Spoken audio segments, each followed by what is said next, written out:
Bonjour.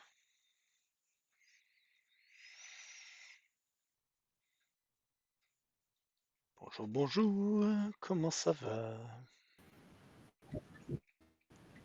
Oui, ça va bien chaud. C'est hors connexion.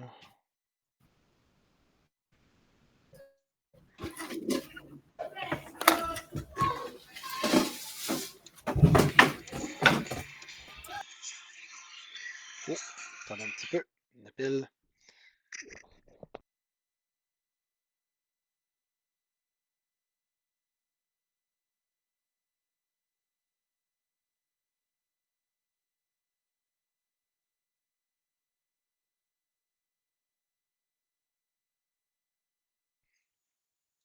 Bon.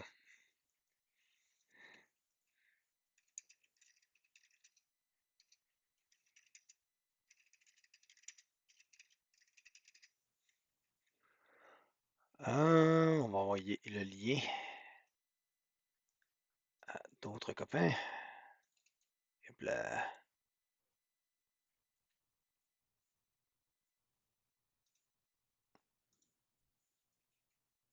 Atelier de gouvernance français.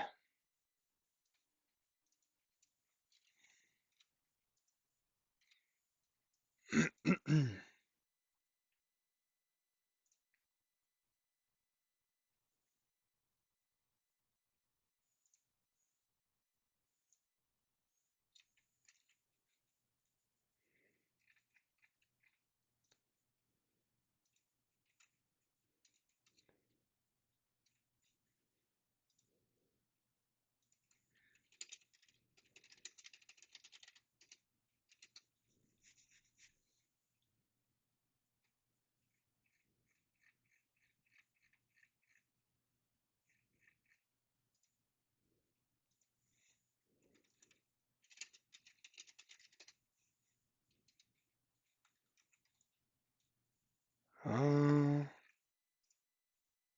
Donc là, nous sommes deux.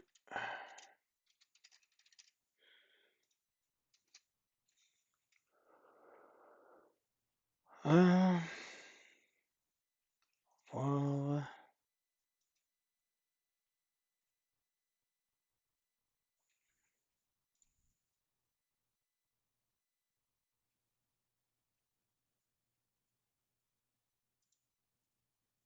OK. J'ai partagé mon écran.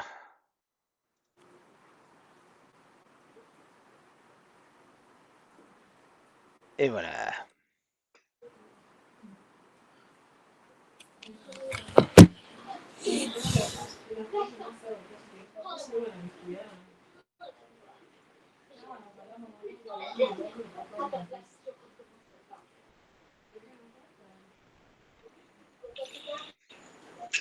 Bonjour.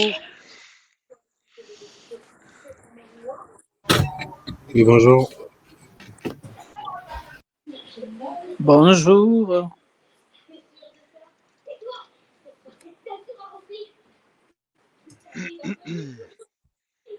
Yep là.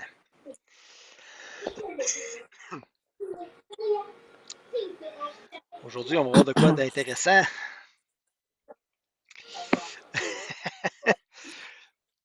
Hey, j'aimerais bien qu'Olivier rejoigne. Je vais juste m'assurer rapidement.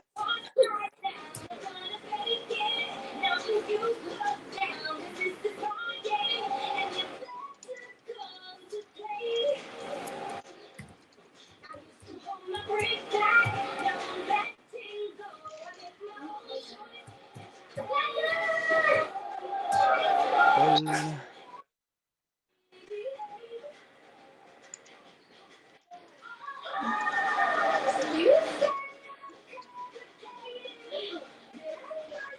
Boaz.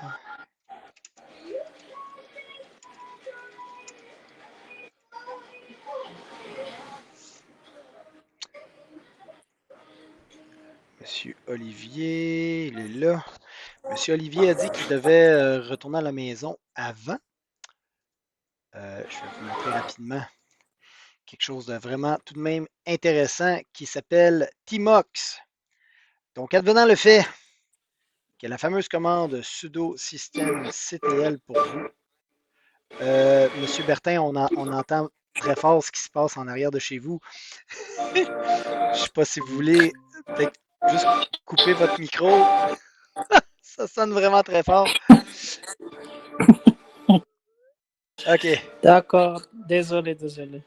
Juste, juste quand vous ne parlez pas, en réalité.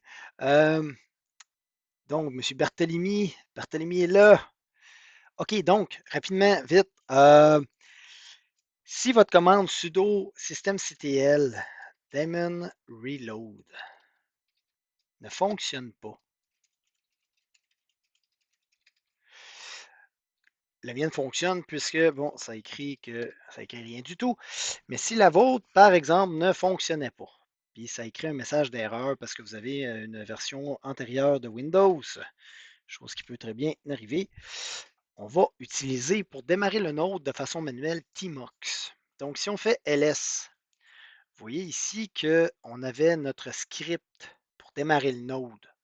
Donc, normalement, sur vos instances, lorsque vous faites ./startnode.sh et que vous l'exécutez vous-même sans passer par un service, ça va démarrer votre node. Et, bon, le faire fonctionner. Sauf que là, pendant que ça fait ça, ben moi, je ne peux pas rentrer rien de ligne de commande ou quoi que ce soit. Bon, fait que soit vous, tout simplement, ouvrez une autre fenêtre ici, mais encore là, ça rentre dans le PowerShell. Nous, on veut être dans Ubuntu. OK? Donc, là, étant dans Ubuntu, là, en ce moment, je vais fermer ça. Je vais faire CTRL-C. OK? Moi, ce que je veux, c'est étant donné que je ne peux pas le runner en service, j'ai tout de même besoin de faire fonctionner mon node. On va servir de Tmox. OK? En attendant que j'ai fini de régler le problème à tous avec le système D. Tmox. Donc, on fait tout simplement Tmox, comme ça. Et là, on vient de rentrer dans Tmox. Et ce qui est beau avec Tmox, je vais tasser cette fenêtre-là, c'est que vous pouvez subdiviser votre écran. OK? Donc là, j'ai un seul terminal. Mais si je fais... Oh, excusez-moi. Ouais, OK. Donc, si je fais CTRL B pour activer la commande et ensuite je fais pourcentage, ça subdivise mon écran en deux. Et là, je peux écrire du côté gauche et en faisant CTRL B et je tasse à gauche, je peux écrire du côté. J'ai dit gauche, je voulais dire droit et gauche. Bon, vous avez compris. Donc, je peux avoir deux terminals. Donc, si je fais encore une fois de plus, je ne peux pas cliquer pour changer d'un côté à l'autre. C'est vraiment la commande, c'est CTRL B. CTRL B, et là ensuite, je tasse à droite avec mes flèches. Et là, CTRL B, je tasse à gauche. CTRL B, je tasse à droite, dépendant d'où vous voulez aller. Et là, si vous voulez sortir d'une des fenêtres, vous faites Exit. OK. Si la fenêtre, vous la voulez séparer de gauche à droite, donc c'est toujours CTRL B et ensuite pourcentage, qui pour moi est Shift pourcentage. On sépare des deux côtés. Subdiviser de cette façon. Vous pouvez subdiviser aussi de haut en bas. Mais là, bon, pour l'instant, c'est sûr que je vois peut-être un peu moins l'utilité de faire ça, mais vous pouvez les subdiviser comme vous voulez. Rapidement, est-ce qu'il y a des questions?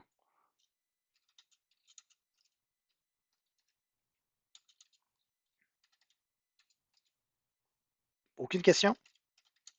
C'était super clair. OK. Donc, tout simplement, pour pouvoir splitter de haut en bas, OK? Si je veux splitter de haut en bas, je vais tout simplement, peu importe la fenêtre où ce que je suis, donc, mettons, je veux subdiviser mon côté gauche en deux, de haut en bas. Je vais faire CTRL B, je tasse à gauche, là, je suis dans l'écran de gauche, Et là, je vais faire CTRL B et c'est les guillemets pour subdiviser en deux. Donc, dans mon cas, les guillemets, ça va être, voilà, là, je viens de diviser de haut en bas mon côté gauche de l'écran. Et une fois de plus, je peux écrire, j'ai trois terminales. Je peux écrire en bas. Si je veux monter, je fais CTRL B, flèche en haut. J'écris en haut. Je peux faire des commandes en haut. Donc, si je voudrais, en faisant CTRL B à droite, je peux démarrer mon node en faisant // en runant mon script pour démarrer le node. Et là, de mon côté droit, le node est en train de fonctionner.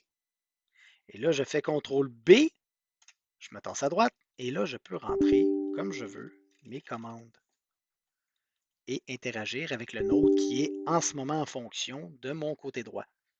C'est une alternative à système CTL, là, le fameux système D.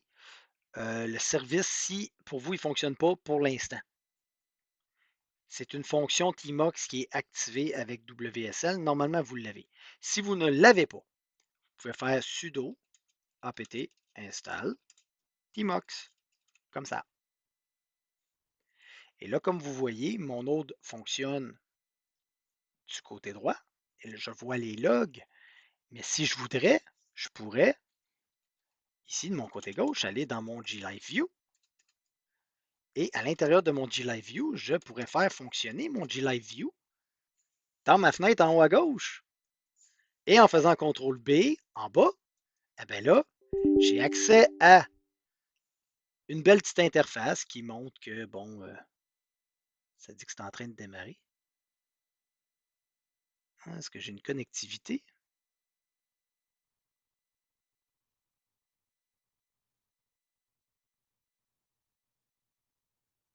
Non, je n'ai pas de connectivité.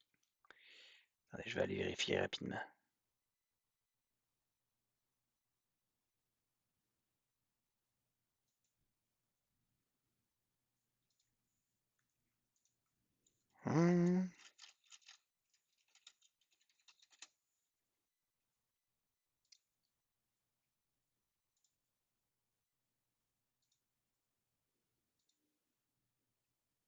Est-ce que vous m'entendez bien? OK, super.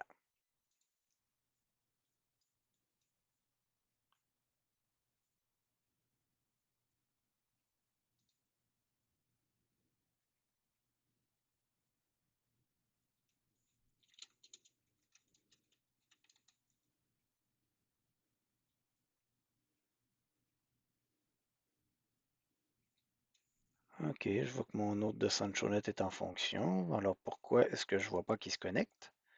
C'est un peu étrange. Je vais vérifier ça.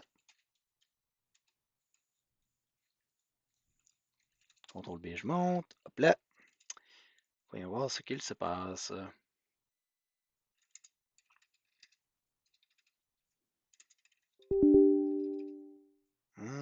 Sunshine Load.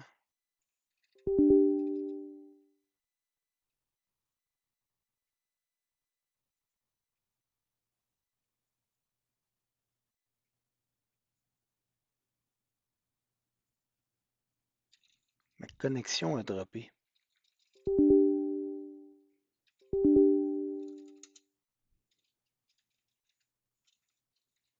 OK.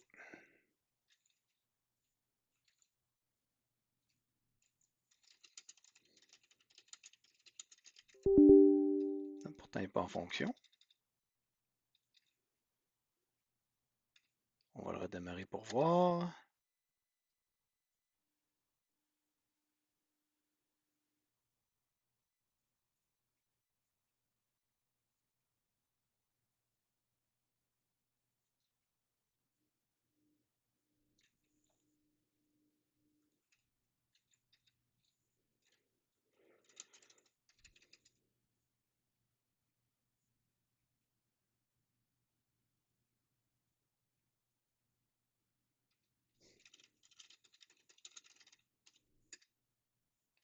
Faire un query tip pour le fun. Pourtant, ça montre que je suis connecté, je suis synchronisé. OK, ça veut dire que c'est mon interface qui a des petits problèmes.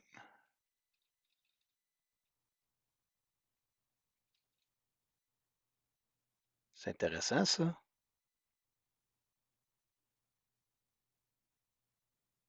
Ma connectivité est là.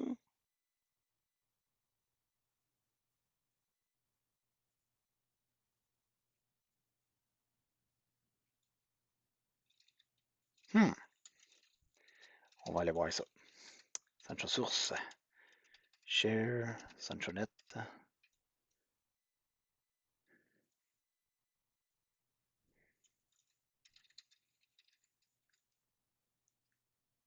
Ah, ok, oui. Je vois ce qui se passe. Est-ce que vous êtes toujours avec moi?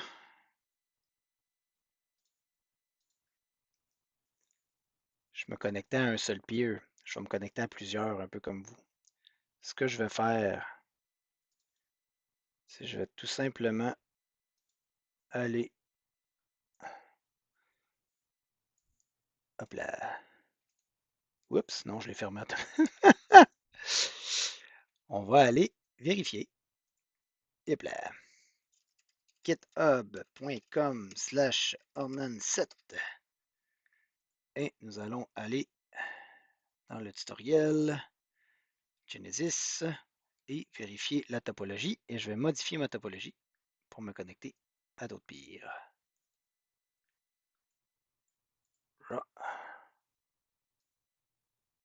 Et je vais aller coller ça ici.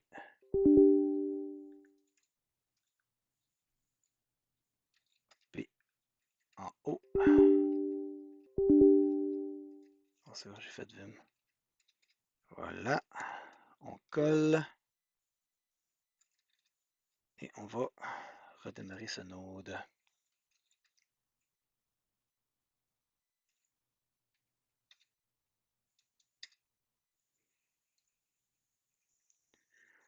Ah, et voilà. OK. Donc, c'est reparti. Désolé tout le monde. OK, CTRL B, je reviens là. Le petit problème technique. Je me connectais à un seul peer. Donc là, en faisant slash comme ça, voilà, la situation est rétablie. Parce que le problème, c'est que j'avais mis un seul peer en bootstrap.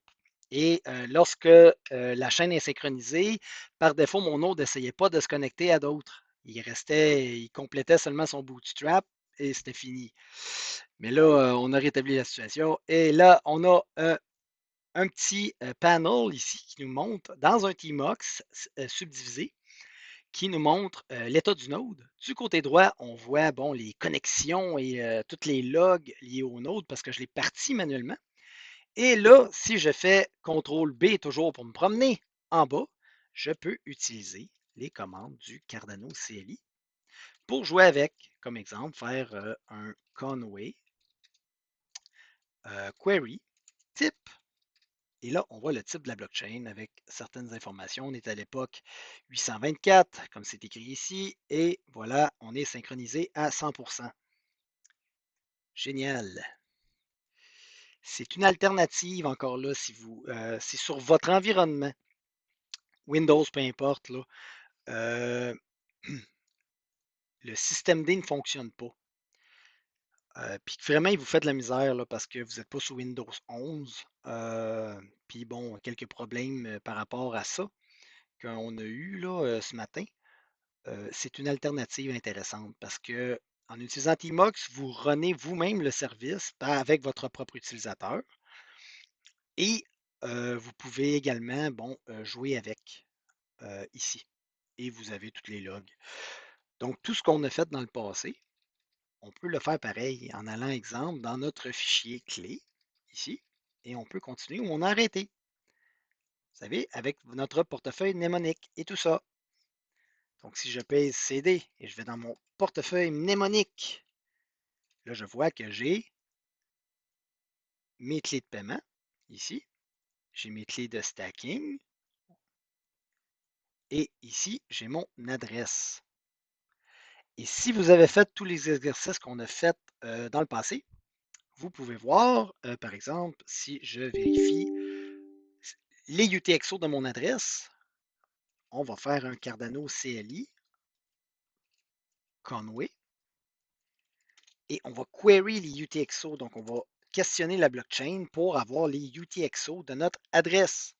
Donc, si je pèse sur Entrée, on peut voir que l'option qu'il faut que j'écrive, non, c'est vrai, je ne peux pas le voir comme ça. Mais bon, je vais ressortir ma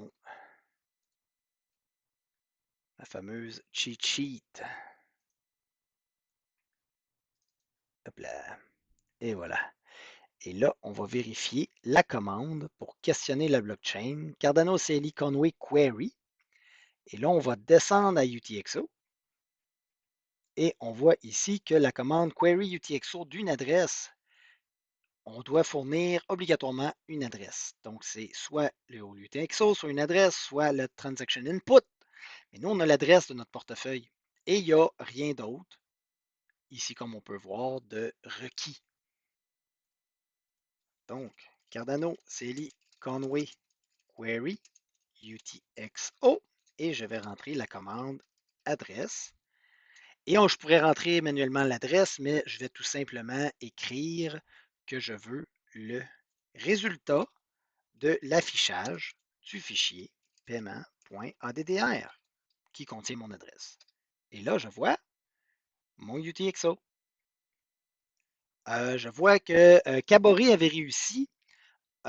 Olivier et Bertin, ça s'en vient bientôt, là. Vous allez pouvoir utiliser Tmox et bon, créer vos portefeuilles et vous pouvez synchroniser votre blockchain aussi par entremise de Tmox. Parce qu'en runant la blockchain de cette façon-là, vous allez vous synchroniser au même titre qu'un service.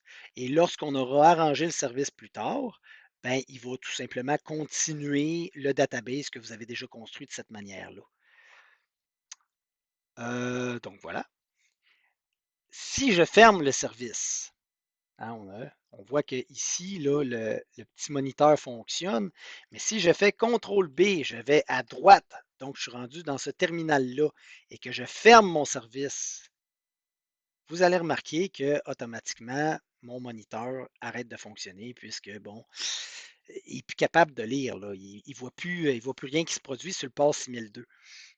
Et il n'est pas capable de tirer de métriques non plus du port de Prometheus. Donc, le service doit fonctionner. Donc, /startnode pour partir manuellement le fichier exécutable qu'on a créé. Et voilà, je le redémarre et automatiquement, mon moniteur se remet en vie. OK. Donc, je vais retourner de mon côté gauche. Donc, CTRL B, on tasse la petite flèche à gauche et là, je me retrouve ici. C'est génial, Tmux. Tmux, là, c'est fantastique. Vous pouvez runner plein de scripts en même temps. Vous pouvez avoir plusieurs petites interfaces séparées. Et là, vraiment, sky's the limit. Hein? Parce que si j'efface ça, à l'intérieur de celui-ci, je peux le subdiviser en deux. Que ce soit à la verticale ou à l'horizontale. Si je veux à la verticale, je fais CTRL B, Shift, bon, pourcentage. Et là, je viens d'avoir deux mini-instances. Et si celle-là, je veux la subdiviser en deux dans la hauteur, je peux toujours faire CTRL B et ensuite Shift et guillemets. Et là, j'ai deux mini-instances dans la mini-instance. Bon, bref, c'est comme vous voulez. Et quand j'ai fini, moi, je fais tout simplement Exit, comme ça. Et là, je ferme une fenêtre après l'autre. C'est des petites commandes simples, il y en a vraiment plusieurs autres. La beauté de Tmox, c'est que si, par erreur, votre instance se ferme, vous pouvez toujours y retourner en écrivant Tmox attach. Et là, vous ne perdez pas votre progression. C'est ça qui est vraiment génial, c'est que si votre terminal se brise ou que vous avez une connexion à distance, mais que votre connexion se brise, Tmox va continuer de fonctionner et votre processus ne s'arrêtera pas. C'est l'avantage de Tmox. OK. Est-ce que c'est bon pour tout le monde? C'est comme un petit survol rapide de Tmox. Je vais mettre ça ici comme ça. Peut-être me faire des petits thumbs up rapides juste pour me dire si c'est correct. Ce que je viens de dire là est enregistré. Donc, pour ceux que ça va pouvoir aider là, ou améliorer votre expérience un peu, Timox, c'est fantastique. OK, donc, si je retourne dans ma fenêtre du bas, on avait vu les portefeuilles et on avait aussi vu que, bon, à l'intérieur de notre portefeuille mnémonique, j'ai de l'argent. OK.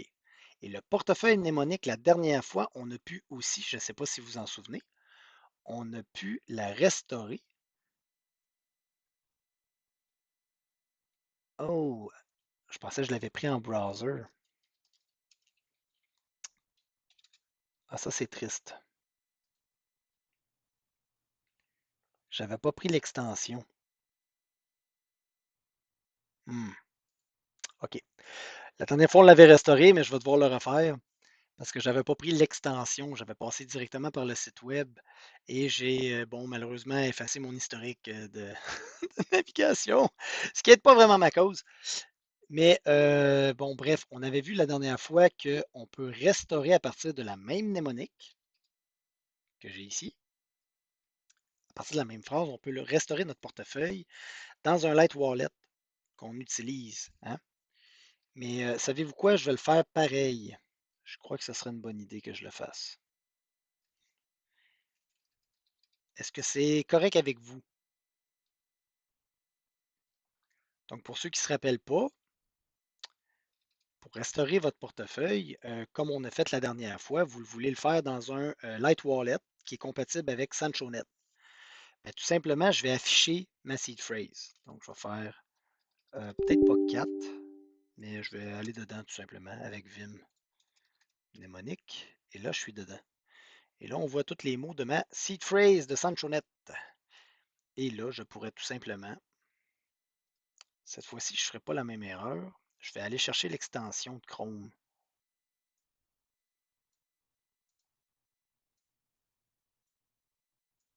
Hop là, comme ça. Eternal. Et là, je vais aller chercher l'extension web d'Eternal. Ajouter à Chrome. On ajoute l'extension. Et là, ici, bientôt,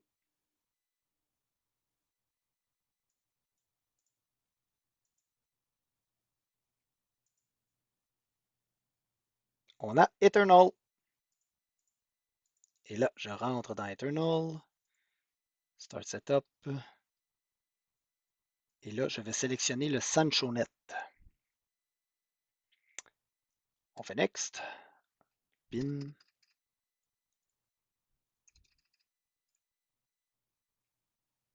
Voilà. Et là, je vais entrer ma seed phrase. 24 mots. Et là, je vais réduire ça comme ça. Et puis, je vais la rentrer. Et puis là, je la montre à tout le monde parce que c'est SanchoNet. J'ai juste 1000 fake ADA dedans. Donc, vous pouvez vous amuser à me la voler, mais bon, vous allez voler de l'argent à Monopoly. Ça pourrait être intéressant comme expérience pour vous, là. Je vous conseille pas de... Ben, ça serait drôle. Essayez. Prenez-moi mon argent. Si vous restaurez le même portefeuille, vous aurez accès à mon cash. C'est vraiment des mauvaises pratiques, mais la réalité, c'est ça.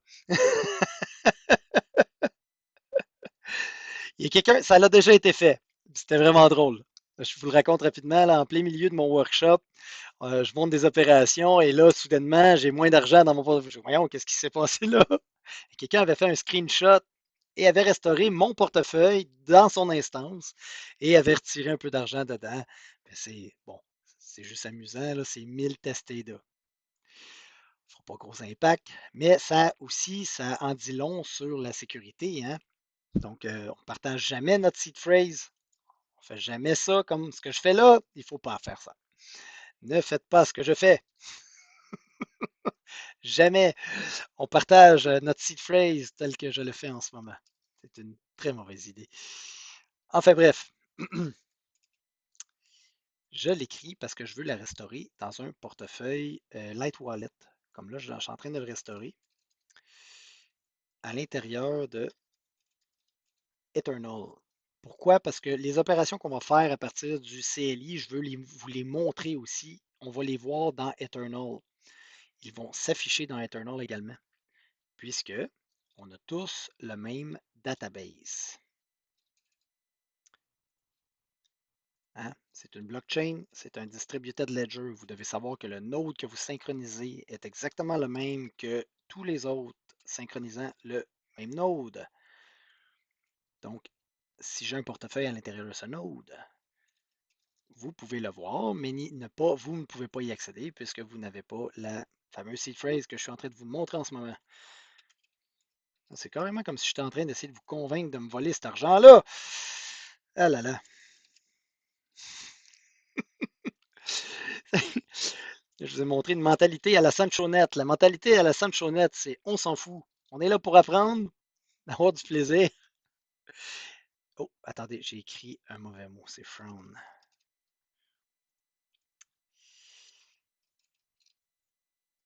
Et voilà, j'essaie de faire ça rapidement. Faire de farce.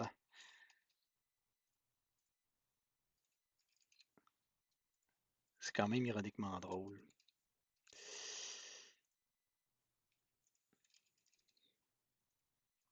C'est comme une forme de défi. Hein, écrivez la seed phrase et vous pourrez avoir accès à 1000 tests aidants.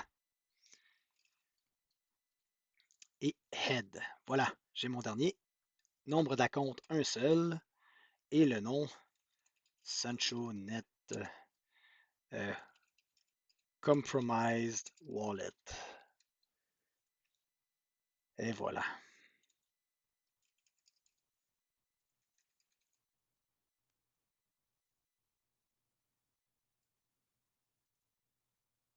Et là, ça crée mon portefeuille. Et vous voyez que j'ai un petit peu d'argent dedans. Je vais le mettre de côté. Là, il y a des opérations qu'on va faire.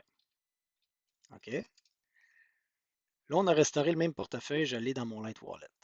Je le mets ici rapidement. Et voilà.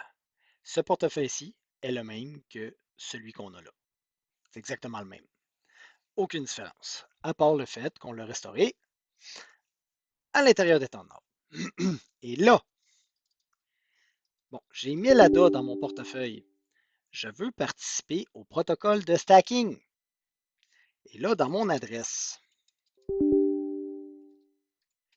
dans cette longue adresse-là, on a les informations de nos clés de vérification de paiement et nos clés de vérification de stacking. Donc, si je veux participer au protocole de la blockchain, je dois enregistrer mon adresse de stacking qui fait partie intégrante de cette adresse. Pour ce faire, ça va me coûter 2 ADA de dépôt. Et ça, c'est un dépôt qui sert avec le certificat à empêcher les cyberattaques. OK? Parce qu'on ne veut pas que quelqu'un de malfaisant, avec un très petit coût, crée des tonnes de certificats de stacking pour rien, dans le simple but de saturer l'information dans la blockchain ou de saturer la blockchain de certificats de stacking. On ne veut pas ça. Donc, c'est pour ça qu'il y a un dépôt. Le dépôt de 2 ADA ne va pas dans les poches de personne d'autre, c'est barré par le protocole. OK?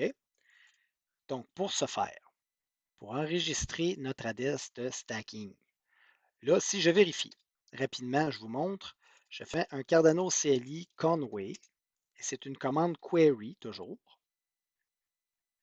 On voit la commande ici, query. Je descends et je vais vérifier stake adresse info, information sur mon adresse de stacking. Et là, vous voyez ici que qu'est-ce que je dois fournir? Le socket path, que ce n'est pas obligatoire parce que c'est des braquettes en carré. OK, ce n'est pas obligatoire. C'est déjà une partie de mes variables d'environnement. On n'a pas besoin de le faire. L'adresse, je dois fournir l'adresse de stacking. OK. Est-ce que je l'ai? Je ne pense pas que je l'ai. On va aller la chercher. Ensuite, le réseau utilisé, c'est déjà une variable de notre environnement. On n'a pas besoin de le mentionner. Et c'est tout. On n'a besoin de rien d'autre. OK. Excellent. Là, si j'efface ça, je remarque ici que je n'ai pas mon adresse de stacking. OK? J'ai mon adresse de paiement. Et mon adresse de stacking, malgré le fait qu'elle est à l'intérieur de mon adresse de paiement, il y a une commande qui peut nous permettre de simplement avoir l'adresse de stacking tout seul. OK?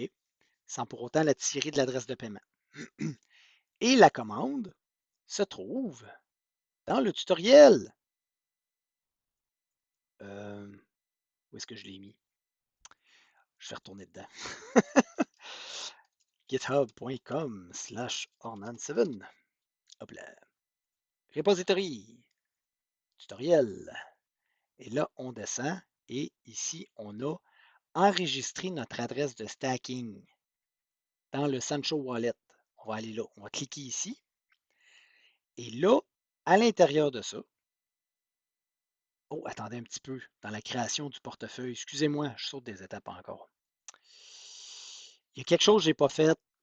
Quand on a créé une portefeuille de mnémonique, il y a quelque chose qu'on n'a pas fait. Et si on vérifie ici, on n'a pas construit notre adresse de stacking. Mais la commande est exactement la même et le nom de la clé est exactement la même aussi. Hein? Donc, si on vérifie, ici, on voit qu'on a le stake.vkey, juste là. On a notre clé de stacking qu'on peut utiliser pour la commande. Donc, je fais juste copier. Et ici, je vais coller. Boum! J'ai une adresse de stacking. Et voilà. Donc, si je regarde mon stake.adresse, j'ai mon adresse de stacking ici. Et si je tente de demander à la blockchain, je veux de l'information sur mon adresse de stacking, là, on n'a rien enregistré. On n'a pas enregistré notre adresse de stacking sur le network. Donc, le protocole ne peut pas savoir qu'on veut stacker avec quelqu'un. Là, on a de l'argent dans notre UTXO. On a de l'argent dans notre adresse de paiement, mais on n'interagit pas avec le protocole de stacking pour l'instant, puisqu'il faut enregistrer notre adresse de stacking dans la blockchain. Et là, si je fais un Cardano CLI Conway, je query mon stake adresse info, comme indiqué ici, stake adresse info, et que je rentre les fameuses commandes qui sont obligatoires, dans mon cas, simplement l'adresse de stacking. ADDRESS. Et là, je veux, une fois de plus, je ne veux pas mettre l'adresse manuellement, vous pourriez, mais je veux juste faire le résultat de affiche-moi ce qu'il y a dans mon stake.addr, dans mon fichier stake.adresse. Je veux le contenu de mon stake adresse. Mon stake.adresse. Et là, il me donne rien du tout. Parce que mon adresse n'est pas enregistrée. Et là, on va l'enregistrer. Pour l'enregistrer, nous devons nous créer un certificat. Un certificat d'enregistrement de stake adresse. C'est quoi la commande? Vous allez voir, ça revient toujours au même. Là, je le fais, ça peut être un peu déroutant. Mais à chaque fois, on va toujours y revenir. On y revient, on y revient, on y revient. C'est dans, excusez-moi, stake adresse. Donc, la commande, c'est une commande stake adresse. Cardano CLI Conway stake adresse. Là, on a toutes les commandes liées à notre adresse de stacking. Et si on regarde, on voit qu'il y a certificat d'enregistrement. Registration Certificate. Donc, la commande, Cardano CLI Conway, stake address, Registration Certificate. Et là, si on zoome, qu'est-ce que je dois rentrer obligatoirement? Je vais le rentrer au début. OK, je vais commencer par le rentrer. Cardano CLI Conway, stake address. Et là, je retourne dans mon image, registration-certificate. Je vais rentrer ça. Registration-certificate. Et là, je vais peut-être faire un breakline comme ça. Qu'est-ce qu'il faut que je rentre d'autre? Obligatoire. C'est des parenthèses, c'est obligatoire. Je dois soit fournir la clé de vérification de stake en string ou le fichier de ma clé de vérification de stacking ou un script, si j'utilise un script comme stake address, ou l'adresse tout simplement de mon stake address. OK. Donc, je pourrais rentrer l'adresse ou juste mentionner ma clé de vérification. Je vais juste mentionner ma clé de vérification. Et bien sûr, obligatoirement, vous devez ici avoir un nom qui va représenter votre certificat de stacking que vous allez soumettre dans une transaction. OK, faisons ça.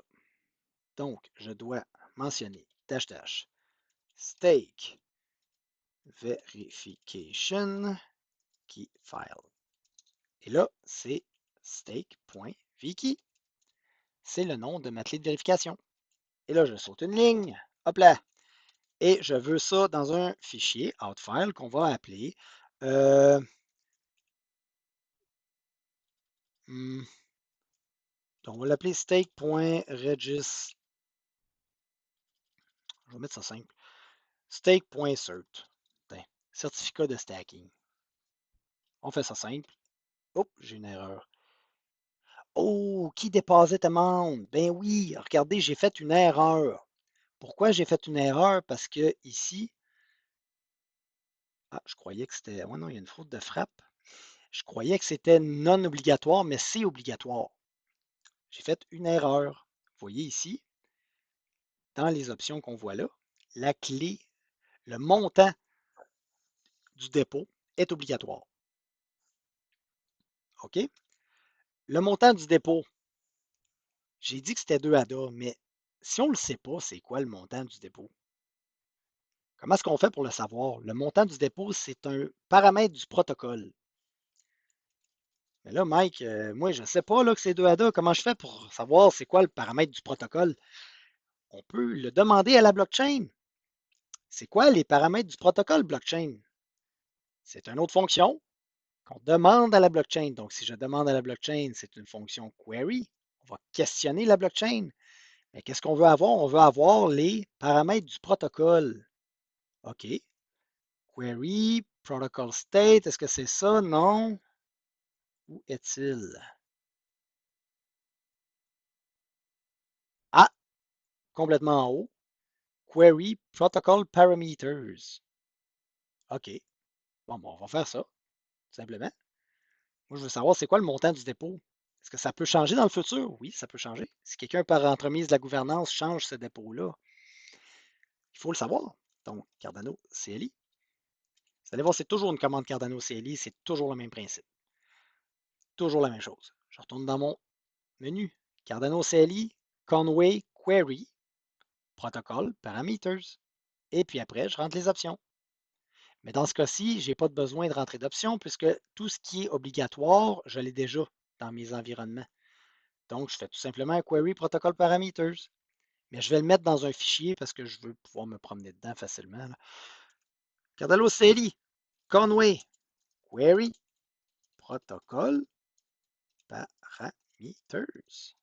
Et là, je vais faire, on brise la ligne, out file. Je veux ces informations-là dans un fichier que je vais appeler pparams.json. Protocolparameters.json. Vous pouvez donner le nom que vous voulez. Moi, je l'ai appelé de même. Donc, si je vais à l'intérieur de ce fichier, on voit tous les paramètres du protocole. Il y en a beaucoup. Et moi, celui qui m'intéresse, c'est le dépôt que je dois donner pour un stake adresse. Et là, vous voyez, c'est 2 millions de Lovelace. Et on le sait, 2 millions de Lovelace, c'est 1, 2, 3, 4, 5, 6, 2 ADA. Donc, mon dépôt, c'est 2 ADA. OK, là, je connais mon dépôt. J'ai déjà mon fichier de paramètres du protocole. Ça pourrait être utile si je veux d'autres informations. OK, là, mon dépôt, c'est 2 ADA. All right. Donc, là, je vais recommencer. Je vais enregistrer ma stake adresse. Stake adresse. Cardano CLI Conway stake adresse. Registration certificate. Et là, dans Key Reg Deposit Amount, on va mettre 2 millions de Lovelace. OK, c'est bon. On recommence. Cardano CLI. Oups, faut pas que je fasse de faute. Là. CLI, Conway, Stake, adresse. Et là, je fais Registration Certificate. Encore là, vous pouvez vous mettre des copier-coller, vous pouvez faire des petits gabarits là, sur un bloc-notes. Moi, je le fais par cœur parce que j'aime ça. Mais bon, ça oblige à rien. Bon, c'est quoi déjà? Registration Certificate. OK, et là, je dois rentrer mon Stake Verification Key File. Je vais y aller avec le key file. OK. Stake Verification Key File. Et là, c'est mon stake.vkey. OK. Et là, je dois me rentrer le montant. Le fameux montant. Je vais mettre ça ici. Comme ça. Yep là, on va zoomer out et on va se mettre ça plus facile à lire. Registration Certificate. On tasse ça ici. Hop là. Tiens, comme ça. Et là, ah zut. Ah, je peux pas, je peux pas afficher les deux en même temps. C'est pas grave. Key Reg Deposit AMT. OK, on y va. Key Reg Deposit AMT. Et là, on avait dit 2 millions de Loveless. Donc 2, 1, 2, 3, 4, 5, 6. 2 millions de Loveless, c'est 2 ADA. Hop là. On change de ligne. Et là, out file, on va l'appeler mon stake.certificate. Comme ça. Et là, j'ai plus d'erreur. J'ai mon certificat de stacking qui est ici. Il est fait. Et si on regarde le contenu, stake.cert, on voit, bon, OK, on ne voit pas le certificat en tant que tel, mais on sait qu'il est là. Stake Address Registration Certificate. Là, à chaque fois qu'on crée un certificat, à chaque fois qu'on fait quelque chose, on crée un certificat de pool, on crée un certificat de quoi que ce soit, on crée un vote, on crée une action, on crée le fichier pour le faire et on doit le soumettre à la blockchain dans une transaction de moi-même à moi-même. Donc là, je vais créer une transaction, je vais envoyer de l'argent, je vais dépenser un UTXO, je vais l'envoyer à moi-même, mais dans ma transaction, je vais inclure un certificat d'enregistrement. Et là, la blockchain va le comprendre. Vous savez, je n'ai pas besoin d'envoyer de l'argent à quelqu'un. J'envoie de l'argent à moi-même, mais je dois créer une transaction pour que la blockchain enregistre ma stake adresse. Et là, toujours dans le tutoriel que j'ai perdu de vue, atelier, Cardano CLI. Ah, le voilà. Si on remonte dans le menu et qu'on cherche enregistrement de la stake adresse, on voit ici, ça c'est ce qu'on a fait. On a créé un certificat d'enregistrement. Donc, tout ce que j'ai expliqué, vous auriez pu simplement faire copier-coller. J'aurais peut-être dû y aller avec cette méthode. J'aime ça expliquer ce qui se passe. OK, bref. Si vous voulez quand même que ce soit simple, je vais faire du copier-coller. Là, maintenant, vous voyez que le certificat d'enregistrement, il faut le rentrer dans une transaction. Vous voyez ici? Donc, je vais copier la transaction. Et bon, je vais la coller, tout simplement, ici. Hop là. Mais là, on se souvient que le nom du certificat, je lui ai donné, il s'appelle stake.cert. Donc, ce n'est pas le même nom, on va s'assurer que c'est le bon fichier. Stake.cert. Et là, ce qui se passe ici, c'est tout simplement, on crée une transaction. On va signer avec 2 clés. Je dois signer la transaction avec ma clé de paiement pour payer les frais transactionnels avec mon argent. Mais je dois aussi signer avec la clé de stacking pour prouver à la blockchain que oui, j'enregistre mon adresse en ligne. Je dois signer avec ma clé de stacking. Et le transaction input, je vais dépenser le premier UTXO de mon adresse. Donc, le transaction input, ce qu'on voit ici, c'est la commande pour, pour prendre le premier, pour query, pour aller chercher mon premier UTXO de mon adresse, tout simplement, de mon adresse de paiement. Et l'adresse de change, ben, c'est tout simplement mon adresse à moi. Donc, le change revient dans mes poches. Je ne l'envoie pas à quelqu'un. Et dans la transaction, je soumets le certificat de stacking. Et je vais créer un fichier de body file, un fichier de brouillon de transaction qui va s'appeler transaction raw. J'appuie sur Enter. Et là, ça va me coûter un gros 0,18 ADA de frais. C'est pas cher. Là, qu'est-ce que j'ai? J'ai une transaction qui n'est pas signée. Hein? On voit ici, Transaction Raw, j'ai une transaction non signée. On vient de la construire, je vais la signer. Donc, la commande pour la signer est juste en dessous. Cardano CLI Transaction Sign. Et voilà, on va fournir le body file. Je vais grossir ça. On va fournir le body file qu'on a ici. On signe avec la clé de paiement de signature et on signe ici avec la clé de stacking de signature. Et on va créer notre fichier final de transaction qu'on va soumettre. Donc, copier et juste m'assurer, ouais, et on va coller. Et voilà, c'est signé. Et là, bien sûr, tout ce qu'il nous reste à faire, c'est de la soumettre. Et pour la soumettre, la commande est simple. Cardano CLI Conway Transaction Submit. Et on fournit la transaction finale comme input. Clic. Et là, je fais ici et je soumets. Et la transaction est soumise avec succès dans la blockchain. Mais là, il faut attendre que, là, en ce moment, la transaction est dans un memory pool et on doit attendre qu'un bloc se fasse. Mais là, on voit qu'il y en a un qui vient juste de se faire. Là.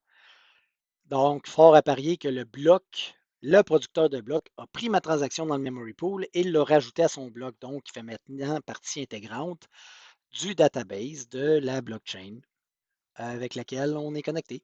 Donc, si je refais un query, vous savez, la dernière fois, hein, mon stake adresse n'avait pas fonctionné. Donc, si je monte en haut et je refais un query, comment stake adresse? Non, query stake adresse info, et que je requery l'information de ma stake adresse, au lieu d'obtenir rien, là maintenant, mon adresse est enregistrée dans la blockchain, je vais avoir de l'information. Hop là, là j'ai de l'information.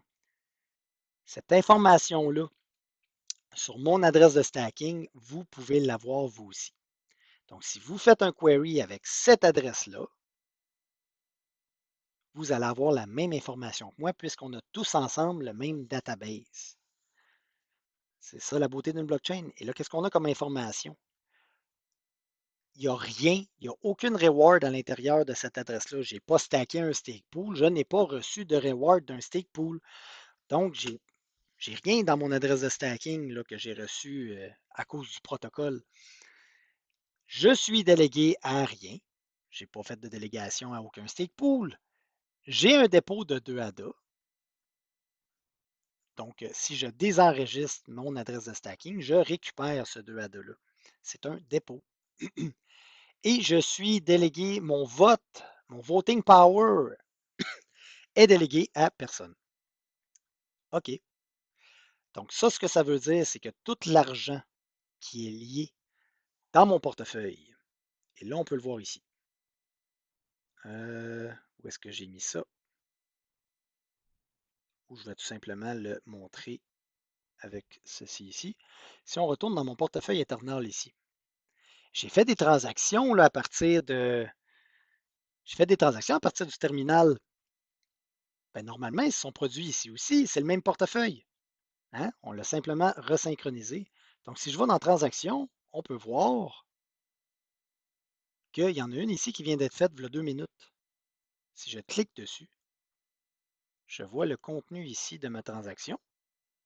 J'ai un input, un output de moi à moi. OK. Si je montre les détails, je veux plus de détails que ça.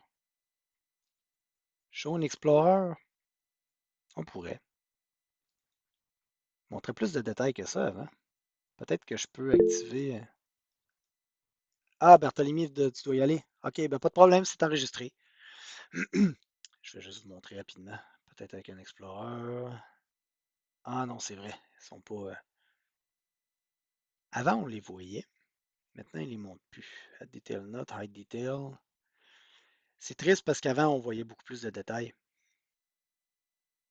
Show an Explorer, Show Detail. Non, on les voit pas. OK, bon, c'est pas la fin du monde. Je voulais juste vous montrer qu'on avait enregistré le Stake Credential.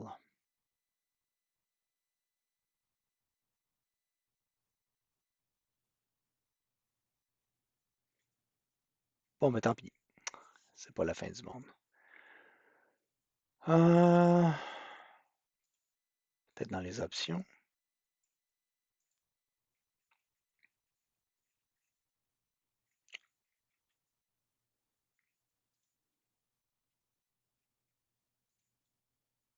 Bon, OK, c'est pas grave.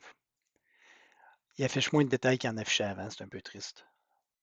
Mais bon, bref, la transaction est là, elle s'est produite. On a payé 2,18 ADA, 2 ADA de dépôt, et 0,18 pour payer la transaction. Donc, qu'est-ce que ça veut dire? Ça veut dire que mon adresse de stacking est enregistrée. Et là, moi, je peux déléguer un stake pool maintenant.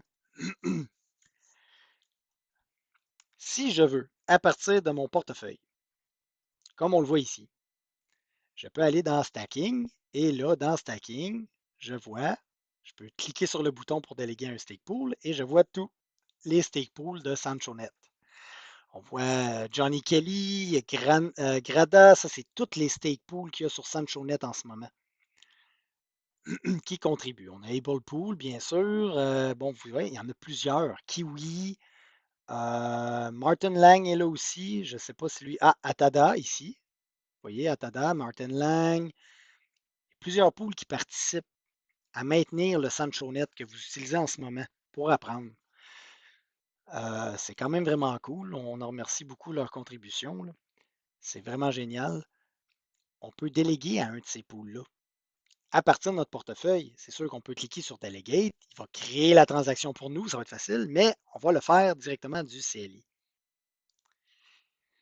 Et là, ce qu'on a de besoin, c'est un Delegation Certificate. On doit déléguer à un stake pool. Et la commande, toujours dans le menu, stake address. Hein, on parle de la stake address pour déléguer, retirer la reward ou donner notre voting power à quelqu'un. Alors ici, on a Stake Delegation Certificate. Et tout simplement, même chose, c'est un certificat. Vous allez voir, c'est toujours pareil. Vous voulez faire de quoi? Vous voulez déléguer, vous voulez donner votre voting power à quelqu'un, vous devez remplir un certificat et créer un fichier certificat. Vous le mettez dans une transaction, vous la signez, vous la soumettez. Vous voulez changer de délégation, vous créez un certificat, vous le soumettez dans une transaction, vous la signez, vous la soumettez à la blockchain. C'est toujours les mêmes étapes qui se répètent encore et encore et encore. Là, on veut déléguer. Qu'est-ce qu'on fait? On crée un certificat de délégation. Et qu'est-ce qu'on a de besoin? Les mêmes informations. On a besoin de fournir notre clé de vérification de stacking ou notre adresse, puisqu'ils veulent savoir qui délègue. Qui délègue? C'est nous. Donc, on doit le dire à la blockchain, mais on doit aussi mentionner obligatoirement à quel stake pool vous déléguez. Donc, on doit fournir l'identifiant du stake pool. Moi, je délègue à stake pool. Qui délègue et à qui on délègue. Et tout simplement, on crée un nom pour notre certificat.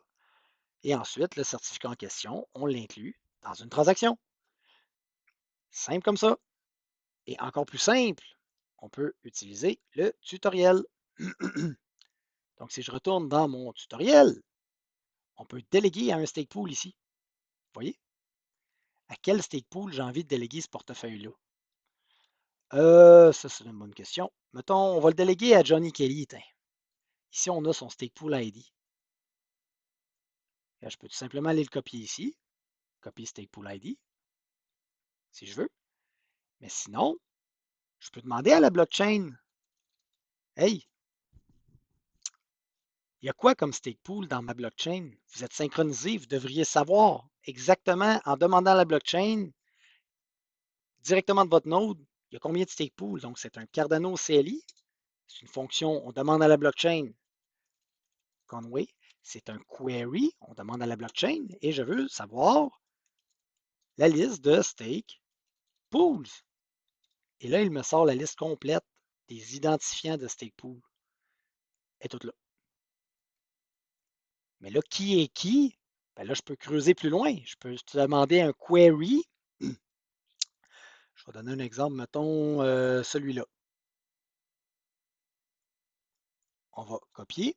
Je viens de copier un des stake pool ID. Donc, je peux faire une commande Cardano CLI, Conway. Je demande à la blockchain, donc query. Et je vais avoir les paramètres de ce pool-là.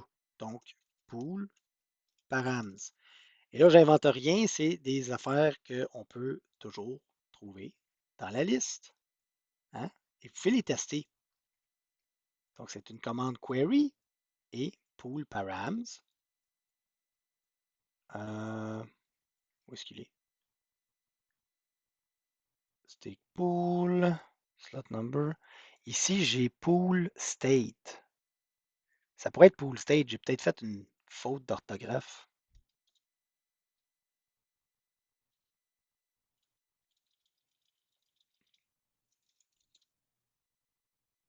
On va l'essayer avec pool params. Il me semble que c'est pool params.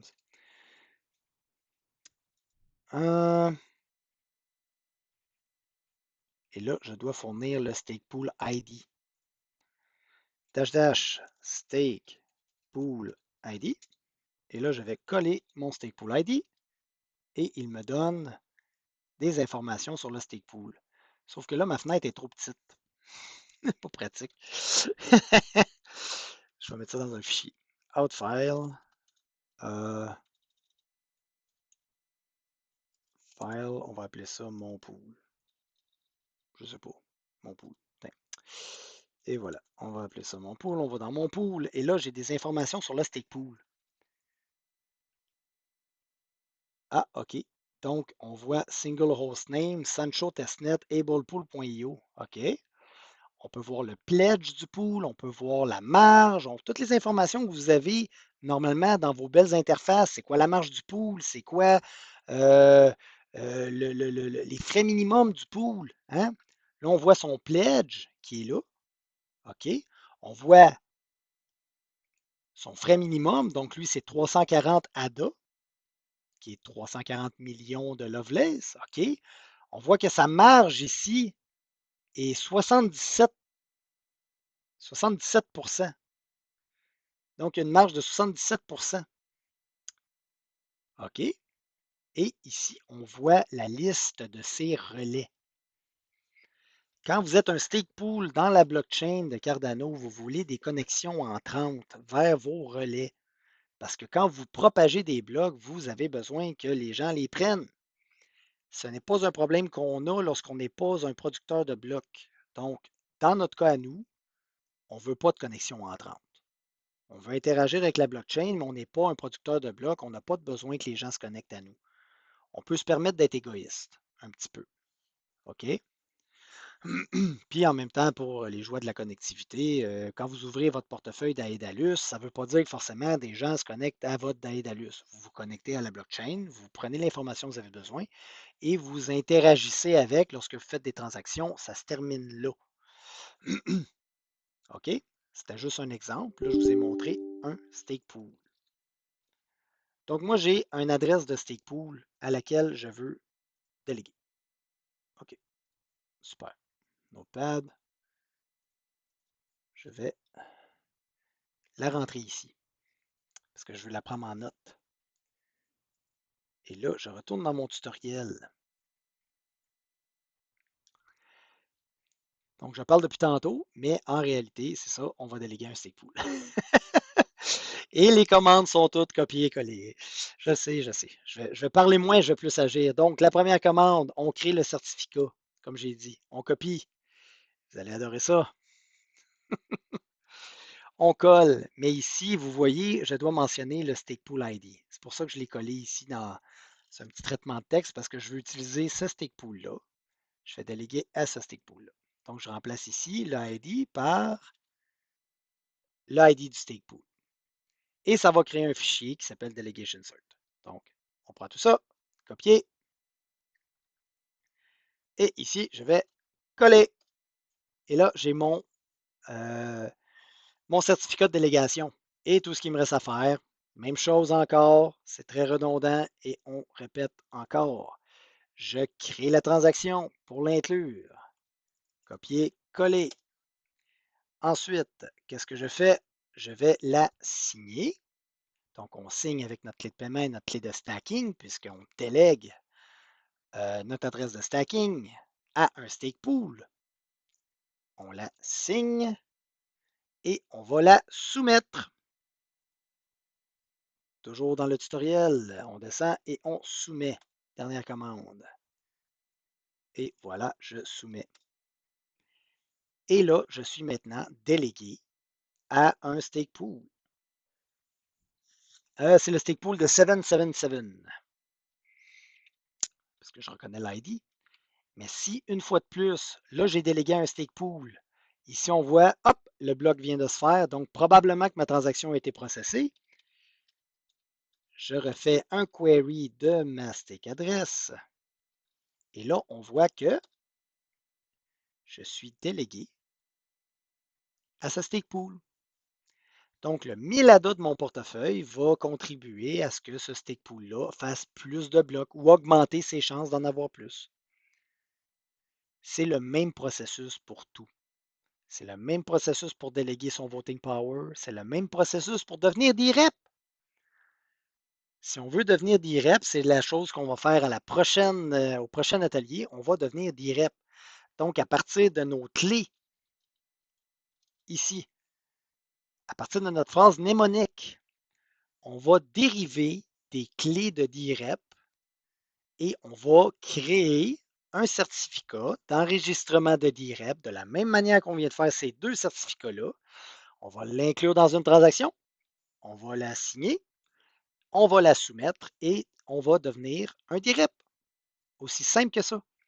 Mais devenir un DREP en s'enregistrant comme DREP, ne nous donne pas de délégation automatiquement. Il va falloir manuellement, au niveau moléculaire une fois de plus, créer un certificat de délégation de vote avec notre propre portefeuille, déléguer notre voting power à nous-mêmes, à notre identifiant de DREP, parce que le ledger ne fera pas le lien entre l'un et l'autre. Le ledger ne fera pas le lien entre vos clés de DREP et vos clés de paiement. Vous devez lui dire au ledger, regardez, moi je veux que tu délègues à ces clés-là. Il ne sait pas que c'est votre portefeuille. Vous devez lui dire. Donc, c'est ça. Là, aujourd'hui, on a vu comment enregistrer notre adresse de stacking et on a vu comment déléguer à un stake pool. Et dès demain, on va pouvoir voir comment se créer un DREP directement par la ligne de commande. Et encore là, on va pouvoir suivre les opérations dans l'Explorer de SanchoNet. Je ne sais pas si vous l'avez. Je peux vous le montrer. Il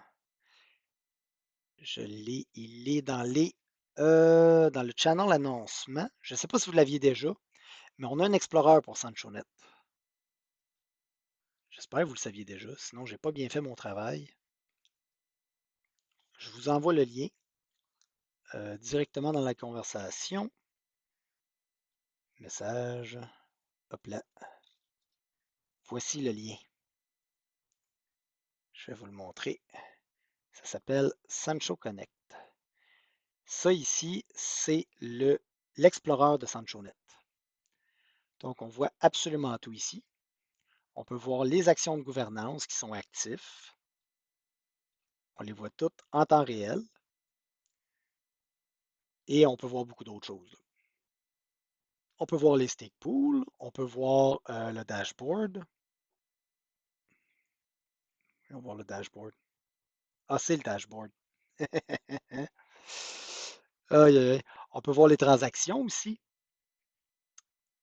Transactions, on les voit ici. Il y en a 3000 cucs. database DB-Sync Explorer. Peut-être que je pourrais voir la transaction qu'on a fait récemment. On voit l'ID, le numéro slot, le bloc. Ah non, on ne voit pas les transactions en tant que telles. Mais bon, bref, à l'intérieur de ça, vous pouvez voir aussi les DREP. On a la liste de tous les DREP du SanchoNet. Il y en a une quarantaine, de ce que je vois. On en a 40. Et certains sont identifiés, certains ne le sont pas. Vous voyez, certains ont des images et certains n'en ont pas. Oups. Ça, c'est l'API. Mais bon, bref, on va s'en créer un nous aussi dès demain et il va afficher dans l'Explorer du SanchoNet. Et les étapes qu'on a fait là sont, encore une fois, je répète, les mêmes, exactement les mêmes sur le mainnet. Ça se fait de la même façon, exactement de la même manière. Donc, lorsque vous serez prêt à transiger avec le mainnet, tout ce que vous aurez à faire, c'est vous construire le bon database, le database du mainnet, et tout simplement de vous assurer que les opérations qui requièrent de signer avec vos clés privées sont faites dans un environnement froid. Et vous êtes prêt à partir avec tout ça. Fait que ça sera tout pour aujourd'hui. Là, on a appris, c'est ça, on a appris à enregistrer notre adresse de stacking et à déléguer un stick pool. S'il y en a qui ont besoin de rattrapage, Olivier ou c'était, j'ai déjà oublié les noms. Aïe, aïe, aïe. On avait Olivier et on avait Monsieur Bertin. Bertin. Comme je vous dis, vous pouvez temporairement régler votre trouble avec le Tmox, mais sinon, demain, dans les mêmes heures, je suis encore disponible là, si vous avez besoin. On va essayer de régler le problème du service Linux. Mais je vous invite à essayer le Tmox. C'est vraiment génial pour ça, là. Puis je vais rendre la vidéo disponible là, pour peut-être les petites commandes rapides, là, comment s'en servir et tout et tout. Donc voilà, ça termine pour aujourd'hui. Est-ce que vous avez des questions? Ça peut être généralisé, hein. Encore là, n'ayez pas peur, là. Si quelque chose que vous n'avez pas compris à partir du certificat ou quoi que ce soit, n'hésitez pas, là.